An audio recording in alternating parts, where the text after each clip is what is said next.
योजनाएं चल रही हैं वो इसमें दिखाया जाता है और कैसे आपको लाभ मिलेगा उस पे काम किया जा रहा है।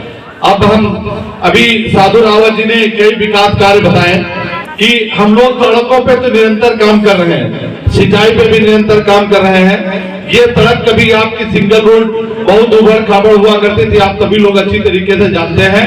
और इस सड़क को लखनऊ जनपद की सीमा को टच करते हुए इस स्टेट हाईवे इसको घोषित कराया गया, जो कि दूधी कगार गंगा जी के उस पार भगवान नगर के उधर तक जाती है।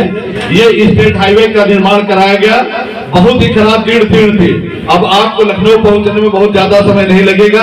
उसके अलावा इधर आप गंगा स्नान किसी को भगवान नगर जाना हो तो भगवान नगर तक के लिए बहुत ज्यादा समय नहीं लगेगा। आने वाले दिनों में इस सड़क को स्टेट हाईवे से 4 लेन की रोड NH में कन्वर्जन किया जाएगा। समय लगेगा लेकिन प्रस्ताव इसका चल रहा है, कैप्टन में आ गया है। जैसे दिल्ली वगैरह में नोएडा के पास में दिल्ली से नोएडा के कम से कम दिल्ली से 60-70 किलोमीटर दूर तक SER हो गया है, तो ये स्टेट कैपिटल में आ गया है। यहाँ जो विकास का मिशन है ये लखनऊ से आपका जुड़ जाएगा और विकास यहाँ निरंतर इतना होता रहेगा कि आप लोग सोचे भी नहीं होंगे। और उसी के कारण से जो यहाँ जमीनें 10-5 लाख रुपए बीघा बिकती थी, आज वो 50 लाख करोड़ रुपए बीघे में पहुंच गई। हम लोगों ने एक जो हसनापुर चौराहे से फाटकपुर होते हुए मेनाती रोड, उसका भी निर्माण कार्य करा दिया, जो कि बहुत जीर्ण स्थिति में सड़क थी, वो भी सड़क बन गई है। हम लोग किसी जाति को किसी धर्म को न देखते हुए हम लोग निरंतर विकास पे ही केवल काम करते हैं। 100-200-300 मीटर की आबादी पे बचा हो तो यहाँ प्रधान जी हैं, हमारे प्रमुख जी हैं आदि और बाकी माही जनता और भाजपा के कार्यकर्ता हैं।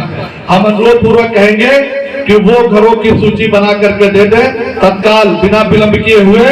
उन घरों पे भी हम लोग विद्युतीकरण का काम यदि अधूरा रह गया हो तो पूरा कर देंगे। उसके अलावा बिजली विभाग के ही मैटर में एक जानकारी और देना चाहते हैं।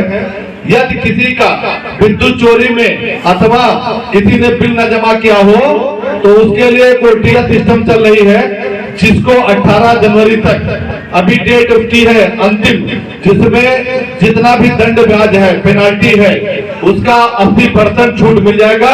बिना विलंब किए हुए अपने नजदीकी पावर हाउस या अवर अभियंता कार्यालय एवं शासी अभियंता पूर्वा कार्यालय जाकर के तत्काल अपना रजिस्ट्रेशन नामांकन करवा दें, जिससे कि आपको छूट मिल जाए। ये न सोचिए अगर इसमें छूट से रह गए तो आगे भविष्य में कब आती है नहीं आती है पता नहीं, लेकिन जितना भी आपका अमाउंट होगा पूरा आपको जमा करना पड़ेगा। बिना धर्म के हम लोग निरंतर काम कर रहे हैं। विधायक जी ने यह आश्वस्त किया कि आप लोग एकदम निश्चिंत होकर, जैसे राम राज्य हुआ करता था कि कोई किसी की जमीन पे कब्जा नहीं कर पाएगा, कोई किसी के हक को नहीं मार पाएगा, कोई गुंडाई नहीं कर पाएगा। और वही पूर्वा विधानसभा क्षेत्र में जब तक आप लोगों के आशीर्वाद से विधायक पूर्वानिल सिंह है तब तक गुंडाई का साम्राज्य नहीं होने पाएगा। पूरी तरीके से आप एकदम निश्चित रहिए, किसी की जमीन पे कब्जा करने वाला ये करेगा और आप लोग शांत होकर नहीं बैठेंगे, डरेंगे नहीं, तो ये वादा है कि हम लोग उसके खिलाफ मुकदमा पाएंगे। वो आपके हक पे डाका नहीं डाल सकता है। देश की जनसंख्या का 70% आबादी गांव में बसती है और यदि गांव खुशहाल होगा, गांव में गली बन जाएंगे, नाली बन जाएंगे, सड़क बन जाएंगे, गली में एक मोहल्ले में इंटरलॉकिंग नाली हो जाएगा और जो लोग गरीब व्यक्ति जो बीमार होते हैं वो सबको आयुष्मान कार्ड बन जाएंगे, जिससे कि इलाज के अभाव में कोई बीमार नहीं होगा, कोई मरेगा नहीं। तब तक ये अपना देश विकसित भारत नहीं होगा। उसी मिशन पे निरंतर काम कर रहे हैं। मोदी जी ने इसका टारगेट 2047 तक दिया है, लेकिन मुझे विश्वास है कि 2047 तो बहुत दूर है, 10 साल भी नहीं लगेगा, अपना देश विकसित भारत की श्रेणी में आ जाएगा। ये मुझे पूरी तरीके से विश्वास है। जो सरकार के महत्वपूर्ण है, जिस तरीके से एक एक गांव को विद्युतीकरण किया गया, एक एक घर के बिजली के पोल पे लाइट पहुंचाई गई है, उसी तरीके से अपने यहाँ पूर्वा विधानसभा क्षेत्र में पानी बहुत ही प्रदूषित था, जिसके जल से पीने से, उसके जल ग्रहण करने से बहुत सी बीमारियां हो जाती। जो लोग हैंड पैप लगाते थे, पूरा उनका हैंड पैप चुन जाता था और वो खत्म हो जाता था। बाल्टी में पानी भर के रखते थे तो पूरी बाल्टी बेकार हो जाती थी। उसको ध्यान देते हुए काम किया गया। और इतना सौभाग्यशाली आप लोग हैं जिनको गंगा नहाने का यदि मौका नहीं मिलता है तो आप लोगों के घर पे, आपके आंगन पे, आपके बाथरूम में माँ गंगा का स्वच्छ जल आपके घर पे टोटियों द्वारा जल पहुंचेगा और जो एकदम फिल्टर्ड शुद्ध जल होगा जिसे पीने से आपको किसी तरीके की बीमारी नहीं होगी। यहाँ पे जल निगम द्वारा पाइपलाइन द्वारा काम चालू किया जाएगा। जो आपके यहाँ पाइपलाइन पड़ने के बाद घर के कनेक्शन आधार कार्ड देंगे, निःशुल्क आपको कनेक्शन किया जाएगा, किसी तरीके कोई पैसा किसी नहीं लिया जाएगा। हर घर को कनेक्शन दे करके पानी की सुचारू रूप से व्यवस्था उपलब्ध कराई जाएगी।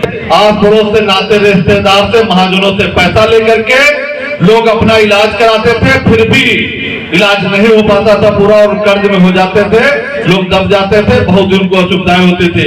माननीय योगी जी ने इस पर ध्यान दिया और उन्होंने आयुष्मान कार्ड बनाने के लिए आदेश किया।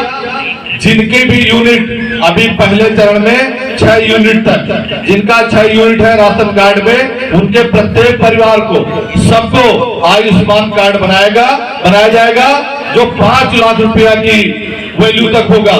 ये आपके यही नहीं पूरे देश में कहीं भी जो रजिस्टर्ड अस्पताल है वहां आप जाकर के अपना इलाज निःशुल्क करा सकते हैं। ये मोदी जी का संकल्प है।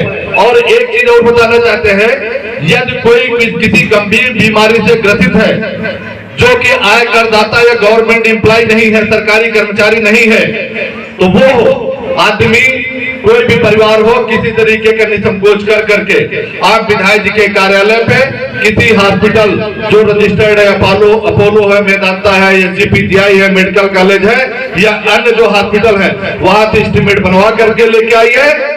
हम लोग आपके लिए चाहे 2 लाख हो और चाहे 20 लाख रुपए के इलाज का एस्टिमेट हो, वो माननीय मुख्यमंत्री राहत कोष से हम लोग आपको निःशुल्क पैसा दिलवाएंगे।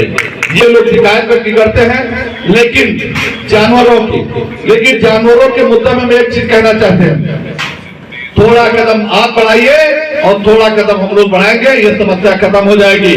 कोई अपनी भैंस, बकरी या अन्य जो पालतू जानवर है कोई नहीं छोड़ता है। छोड़ करके कोई दिखा दे तो हम उसकी नौकरी करने लगेंगे, ये वादा है। अन्ना कोई हमारा छोड़ करके दिखा दे, लेकिन नहीं छोड़ करके दिखाएगा, क्योंकि उसकी मानसिकता है कि गाय का दूध दो और पी दो, उसके बाद उसको अन्ना छोड़ दो और दोष दो सरकार पे। इसमें सरकार का कोई दोष नहीं है। ये न योगी जी, न मोदी जी, न माननीय विधायक जी के जानवर हैं, ये हमारे आपके जानवर हैं। एक चीज बताना चाहेंगे, ये जो जानवरों का मुद्दा है, ये इस पे भी हम लोगों ने, माननीय विधायक जी ने बहुत गहन अध्ययन किया। हर ग्राम पंचायत के स्तर पे एक गौशाला जो छोटी है वो बनवा रहे हैं। बगल में आपके प्रधान जी बैठे हैं, काथा प्रधान जी बैठे हैं। काथा प्रधान जी के अनुरोध पर माननीय विधायक जी ने 1 करोड़ 60 लाख रुपए की गौशाला का निर्माण कार्य काथा में शुरू हो गया है, जो बहुत जल्दी बनने के बाद कम से कम 500 से 1000 जानवरों की व्यवस्था वहां पे हो जाएगी।